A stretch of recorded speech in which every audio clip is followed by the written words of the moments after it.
ሰላም ለአንድ ሀገር ኢኮኖሚያዊ እድገት፣ ማህበራዊ ትስስር፣ ለሀገራዊ አንድነት፣ ለዲሞክራሲና ለፍትህ መረጋገጥ፣ በአጠቃላይ ሰላም ለአንድ ሀገር ሁለንተናዊ እንቅስቃሴ እስትንፋስ ነው ማለት ይቻላል። የኦስሎ የጥናት ተቋም መስራችና ተመራማሪ የሆኑት ጆን ጋልተን ሰላም የጦርነት ወይም የግጭቶች አለመኖር ብቻ አይደለም፣ ይልቁንም በግጭቶች ምክንያት የመብት ጥሰቶች እንዳይከሰቱ ፈጠራ በታከለበት መልኩ መቆጣጠር ጭምር ነው ይላሉ።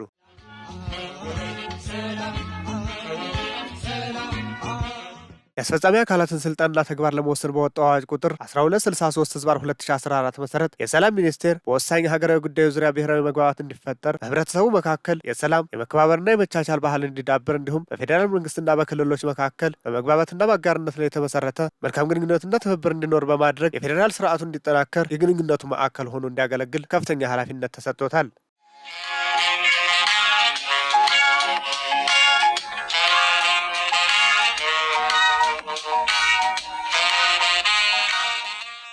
በዚህም መሰረት የተሰጠውን ኃላፊነት በአግባቡ መወጣት መቻሉን ለማረጋገጥ በህዝብ ተወካዮች ምክር ቤት የውጭ ግንኙነትና የሰላም ጉዳዮች ቋሚ ኮሚቴ የመስሪያ ቤቱን የ2018 በጀት ዓመት የ6 ወራት እቅድ አፈጻጸም ሪፖርት ገምግሟል። የቋሚ ኮሚቴው ሰብሳቢ የተከበሩ ዶክተር ዲማ ኖጎ የበጎ ፈቃድ አገልግሎት ተቋማዊ እንዲሆንና የህግ ማዕቀፍ እንዲኖረው ከማድረግ እንዲሁም ሴቶችን ወደ አመራርነት ከማምጣት አንጻር ትኩረት ሰጥቶ መስራት እንደሚገባ ያሳስባሉ። የበጎ ፈቃድ አገልግሎት በሚመለከት እኔ ትኩረት እንዲሰጥ የምፈልገው ይህ ነገር ኢንስቲቱሽናላይዝ ቢሆን ወጣቶቻችን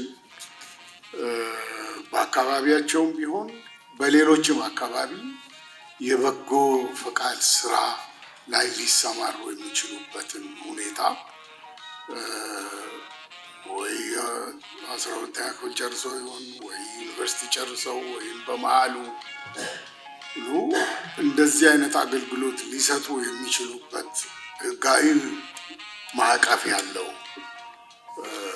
ስርዓት ቢዘረጋ ጥሩ ነው። ሴቶችን በመመልመል በማብቃት ወደ ኃላፊነት በማምጣት ብዙ ስራ መሰራት አለበት። በተለይ ሰላምን በሚመለከት የሰላም እጦት የመጀመሪያዎቹ ተጠቂዎች ሴቶች ናቸው በየትም አካባቢ ብንወስድና በዚህ ላይ ክፍተት ያለ ስለሆነ እዚህ ላይ ቢሰራበት ጥሩ ነው የሚል ሀሳብ ለማቅረብ ነው።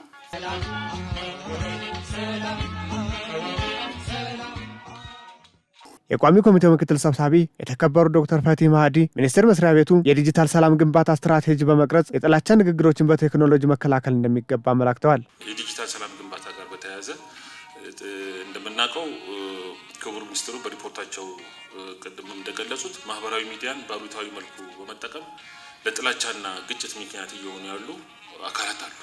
ይሄ አሁን እየሰፋ እየበረታ እየጨመረ እየሄደ ያለበት ሁኔታ ነው ያለው። ሁሉም ሰው ሶሻል ሚዲያ እጁ ላይ ያለ እየተበራከተ ነው ያለው እና በአካል ከሚከሰቱ ግጭቶች በማህበራዊ ሚዲያ ላይ የሚሰራጩ የጥላቻ ንግግር፣ የተሳሳቱ መረጃዎች ለሰላም መደፍረስ ትልቅ ሚና እየተጫወቱ ነው። ምድር ላይ እኛ በአይን ከምናየው በላይ ሶሻል ሚዲያው ላይ ነው ትልቁ ጦርነቱ ያለው እና ሚኒስቴር መስሪያ ቤቱ የዲጂታል ሰላም ግንባታ ስትራቴጂ በመቅረጽ የጥላቻ ንግግሮችን በቴክኖሎጂ የሚከላከልበትን ሰላምን የሚሰብኩ ትረካዎችን ፖዚቲቭ ናሬሽን የሚያሰፋበት አሰራር ሊዘረጋ ይገባል።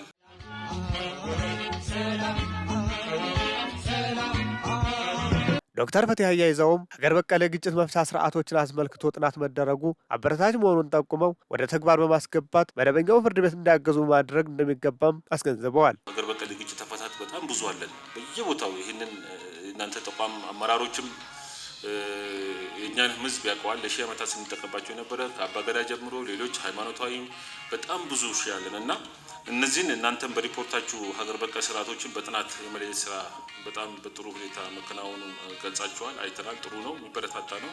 ግን እነዚህን ጥናቶች ወደ ተግባር ማስገባት እንዴት ነው የምንችለው?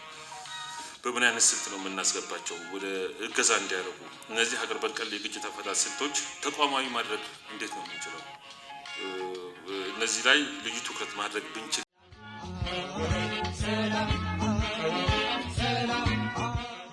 የሰላም ሚኒስቴር ሚኒስትር ክቡር መሐመድ ኢድሪስ ግጭትን በመከላከል ረገድ ከፌዴራልና ከክልል የጸጥታ አካላት ጋር በቅንጅት እየተሰራ መሆኑን ገልጸው ሴቶች ለሰላም ያላቸውን ጉልህ አስተዋጽኦ በመረዳት ወደ አመራርነት ለማምጣት እየተሰራ መሆኑን አንስተዋል። የሰላም ስራዎች ከሌሎች ተቋማት ጋር በሚደረግ መርህን መሰረት ያደረገ ቅንጅት ነው። ለዚህም የሰላም ሚኒስቴር ከሁሉም የክልል መስተዳድሮች በፌዴራል ላይ ሰላምን ለማምጣት ግጭትን ለማከላከል ይረዱና ብለን ከምናስባቸው ከህግ ማስከበርና የጸጥታ ተቋማት ጋር በቅንጅት ነው የምንሰራው። የምናገኛቸው የግጭት አመላካች ውጤቶች በሚፈጠሩበት ጊዜ ሳያድር ከሚመለከታቸው አካላት ጋር ተገናኝተን ያስቀረናቸው ወይም የተገቱ በጣም ብዙዎች አሉ። ሴቶች ለሰላም ያላቸው ሁኔታ እንደ ሀገር ትልቅ እሴት ነው። ለዚህ ነው በአማራና በተለያዩ አካባቢዎች ላይ ሴቶችን ተጠቅመን በሰራናቸው ስራዎች ውጤቶችን አግኝተናል። በአጠቃላይ ደግሞ ቅድም በሪፖርት እንደተቀመጠ ወደ 10 ሚሊዮን የሚሆኑ ሴቶችን ለሰላም ሞቢላይዝ ለማድረግ የተሞከረው ከዚህ አንጻር ነው። ያም ሆኖ ደግሞ በተቋም ውስጥ ያሉ ሴቶችን አቅማቸውን በመገንባት በተቋም ውስጥ የሰላም ስራዎችን ማገዝ በሚችሉበት በሊደርሺፕ ሮል ሊመጡ የተሰሩ ስራዎችና የተገኙ ውጤቶች እንዳሉ ማመላከት እወዳለሁ።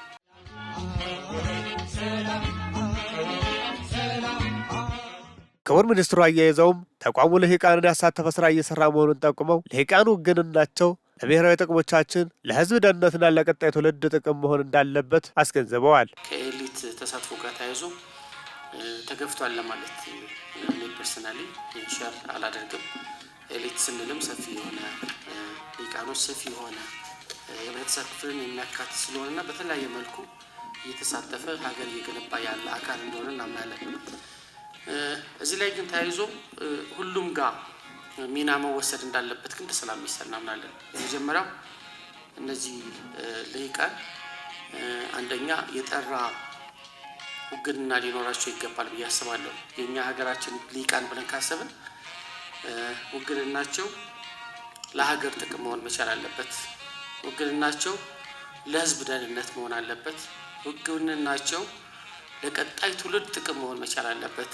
ውግንናቸው ለብሔራዊ ጥቅሞቻችን መሆን መቻል አለበት። ይህ ምንም አይነት ያካሄድ የፖለቲካ ልዩነት ይኖር፣ ምንም አይነት መንገዶች ይኖሩ፣ በሀገር ጥቅም፣ በህዝባችን ጥቅም፣ በቀጣይነታችን በአጠቃላይ ጉዳይ ግን ሀገራዊ ሊያስብልን የሚችል ቁመና ላይ መኖር መቻል አለብን።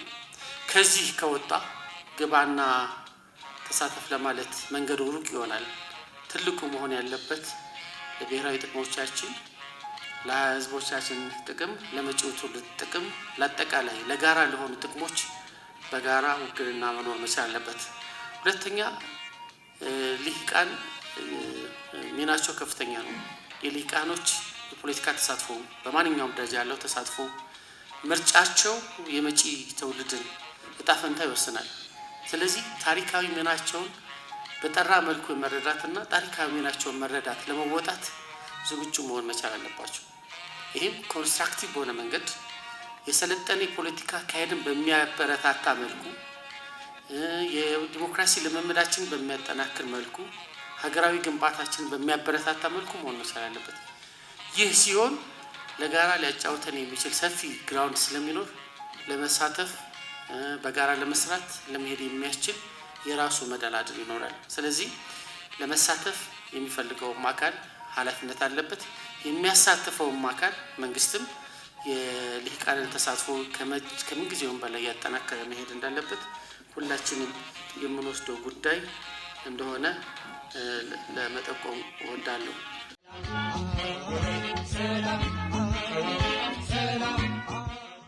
የሰላም ሚኒስቴር ሚኒስትር ዴኤታ የተከበሩ ዶክተር ከይረዲን ተዘራ በበኩላቸው ሀገር በቀል የግጭት መፍቻ ስርዓት ህጋዊነት እንዲኖረው በማድረግ በተቋም ደረጃ ያቋቋሙ ክልሎች መኖራቸውን ጠቁመው ከሁሉም ክልሎች ተወካዮችን በማገናኘት ልምድ እንዲለዋወጡ ማድረግ መቻሉን አንስተዋል። በተለያዩ ሀገራችን አካባቢ ህዝቦች ጋር ያሉትን ማህበረ ባህላዊ ሴቶች በጥናት ለይተን 72 ማህበረ ባህላዊ ሴቶችን አግኝተናል። እነዚህ በተለያየ ምርምር ስራዎች ዳብረው በመጽሐፍ ደረጃ አሳትመን መልሰን ለምርምር ተቋማት በየአካባቢ ላሉ ክልሎች፣ ዞኖች እንዲደርሱ አድርገናል። ከዚህ በተጨማሪ እነዚህ ማህበረ ባህላዊ ሴቶች የህዝቦች ማንነት ናቸው። በየአካባቢው ግጭትን ከመፍታት አኳያ የራሳቸው ማህበረ ባህላዊ ተቋማት አሏቸው። ይህ በተለምዶ ሀገር በቀል የግጭት መፍቻ የምንላቸው በሽምግልና፣ በአባገዳዎች፣ በአደ ስቄዎች፣ እንዲሁም በየብሔረሰቡ በሚጠሩ የሀገር ሽማግሌዎች፣ ዱበርቲዎች እኛ እንደ ተቋም እነዚህን ጉዳዮች ካጠናን በኋላ ይህን አገልግሎት ሲሰጡ የሀገር ሽማግሌዎችን ማግኘት አለብን የሚል አቋም ከተነጋገርን በኋላ ከየክልሎቹ ባህልና ቱሪዝም እንደዚሁም ሰላምና ጸጥታ ቢሮዎች ጋር በጋራ በመሆን የ72ቱንም የሀገር ሽማግሌዎች በአንድ በኩል ከእያንዳንዱ ብሔር ብሔረሰብ ይህን የሚመሩትን፣ በሌላ በኩል ደግሞ አንዳንድ ክልሎች እነዚህን የሀገር በቀል ችግር መፍቻ፣ ግጭት መፍቻ ስርዓቶች ከፍ አድርገው ወደ ተቋም ክልላዊ ግጭት መፍቻ ስርዓት ከፍ ያደረጉ አሉ። በየክልሎቻቸው ህገ መንግስት አጽድቀው እነሱንም ጭምር በጋራ ጠርተን አንድ በኩል የሀገራችን ህዝቦች እነዚህ ታላቅ የባህል ጠባቂ የአካባቢ ሰላም አረጋጋጭና መካሪ ዘካሪ የሆኑ አባቶችን በአንድ መድረክ ብናገናኛቸው አንድ በኩል የየአካባቢያቸውን ልምድ ሊያጋሩና አንዳቸው የሌላቸውን ስኬት እንደዚሁም ችግር የሚፈቱበትን ልምድ የሚለዋወጡበት፣ በሌላ መልኩ ደግሞ አብሮ ሲገናኙ ማህበራዊ ትስስርን በማጠናከር ህብረ ብሔራዊ ኢትዮጵያዊ አንድነታቸውን ማጠናከር ያስችላቸዋል ብለን ከየክልሎቹ ጋር በመነጋገር ለተወሰኑ ቀናቶች ከአካባቢያቸው አምጥተን 3-4 ቀናቶች አንድ ክልል ላይ እንዲቆዩ አድርገን እንዲወያዩ አድርገን በተለመደው አኳኋን ሳይሆን በምሁራን ወይም በሊቃን በፓወርፖይንት ሳይሆን የራሳቸውን አቅም ፓወራቸውን ተጠቅመው እስቲ ልምዳቸውን እንዲያደርጉ እኛ ተቀማጭና አዳማጭ ሆነን ልምዳቸውን የክልላቸውን እንዲያነሱ በሲንዲኬት ሩም ውስጥ ደግሞ ከየክልሉ ያሉትን ህብረ ብሔራዊ አድርገን የውይይት የቡድን ክፍል ሰጥተናቸው ሲወያዩ ምን ገጠማቸው፣ ምን ፈቱ፣ ምን ማድረግ አለባቸው፣ ስለ አካባቢያቸው በመወያየት የሀገራቸውን ችግር መፍታት። አንድ ሰው አንድ የሀገር ሽማግሌ እሱ ባለበት አካባቢ የገጠር ቀበሌ ላይ የሚፈታው ችግር የዛ አካባቢ ችግር ሳይሆን የኢትዮጵያ ችግር ነው። አንድ ትልቅ መርከብ በአንድ መስመር ቢቀደድ ተሳፋሪውን መርከቧን እንደምትሰምጥ በሚያሳይ ሰፊ እሳቤ እንዲወያዩ አድርገን 4 ቀን ቆይተው መጨረሻ ላይ የጋራ መድረክ አድርገው ሲያቀርቡ ስናዳምጣቸው በአንድ በኩል የየአካባቢ የስያሜ ልዩነት ካልሆነ በስተቀር በተልእኮም በይዘትም እጅግ የተሳሰርን የተጋመድ መነጠል የማንችል ህዝብ መሆናቸውን ግንዛቤ እንዲፈጥሩ አድርገናል። በሌላ በኩል ደግሞ የአካባቢውን ልምድ እንዲቀምሩ በማድረግ የሀገር ሽማግሌዎቻችን ምናልባት በእኛ አካባቢ እንደ ብሔር ብሔረሰቦች ቀን የሀገር ሽማግሌዎችን በአንድ ፕላትፎርም የማገናኘት እድላችን ኢትዮጵያን በአንድ ቤት እንድናይ እድል ፈጥሮልን ጥሩ ልምዶች እንዲቀስሙና በየአካባቢው እየተከናወኑ ላሉ መደበኛ የግጭት መፍቻ ስርዓቶች አጋዥ ብቻ ሳይሆን አማራጭ ሆነው ጥሩ እድል እንዲፈጥሩና ምናልባት በእኛ ገምገማ እየተገኘ ካለው አንጻራዊ ሰላም ውስጥ የእነሱ ሚና ከፍ ይሄን አስተዋጽኦ አድርጓል ብለን እናምናለን። ከዛ በመቀጠል ከራሳቸው በመጣ ሀሳብ እኛ ለምንድነው ሁሌ ወይ አዲስ አበባ ሱሉልታ ነበር ያኔ የጀመርነው በየክልሎቹ መሄድ አለብን እና የየክልሎቹን ተጨባጭ እዛው መረዳት አለብን፣ እዛው ማገዝ አለብን፣ እዛው ዞረን ማየት አለብን የሚል ሀሳብ አደረጉ። ሁለተኛው ዙሩን እኛ ባህር ዳር የደቡብ አማራ ክልል የሀገር ሽማግሌዎች የየራሳቸውን ልምድ እንዲያቀርቡና ሌሎች ደግሞ በዛ ሀሳብ እንዲሰጡ አድርገን ባህር ዳር ላይ ዞር እያሉ ሰላምን በመስበክ የበለጠ ስራ ለመስራት እየሰሩ እየተገናኙ አቅም እያዳበሩ በአንድ በኩል መላው ሀገራቸውን በዚህ እድል እንዲያዩ፣ በሌላ በኩል ደግሞ የሄዱበትን አካባቢ በሌላ በራሳቸው ጫማ ውስጥ በማስገባት እንዴት ማገዝ እንዳለባቸው እንዲረዱና ልምድ እንዲወስዱ አድርገናል። በቅርብ ቀናት ውስጥ ደግሞ በደቡብ ኢትዮጵያ ይህንን አጠናክረን እንቀጥላለን። በሁሉም ክልሎች እንዲህ በመሄድ ማህበረ ባህላዊ ሴቶቻችንን ህብረ ብሔራዊ አንድነታችንን የሚያጠናክሩበት ችግሮቻችንን የምንፈታበትና ዘላቂ ሰላማችን የምናረጋግጥበት ስራ ሆኖ ተጠናክሮ ይቀጥላል ብለን እናምናለን።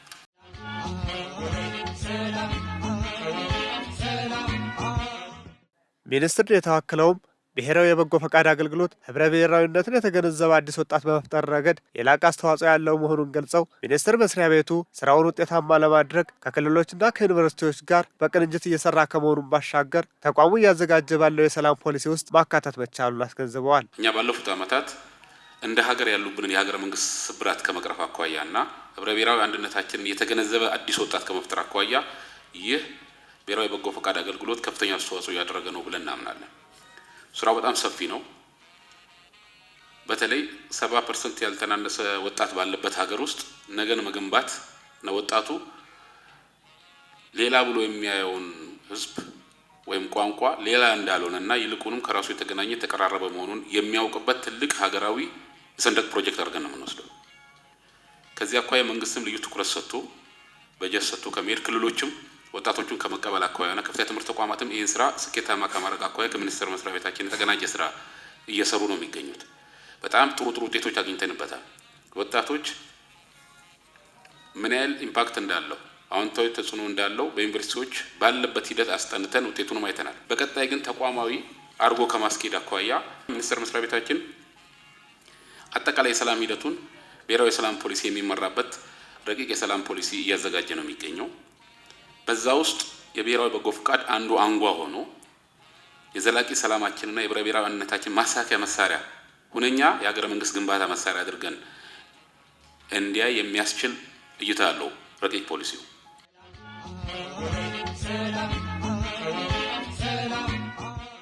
የቋሚ ኮሚቴው አባላት በበኩላቸው ሚኒስቴር መስሪያ ቤቱ ባለፉት 6 ወራት በርካታ አበረታች ስራዎችን ሲሰራ መቆየቱን ገልጸው ግጭቶችን አስቀድሞ የመከላከል ስራ በመስራት ሀገራዊ ሰላምን ለማረጋገጥ በትኩረት መስራት እንደሚገባ አስገንዝበዋል።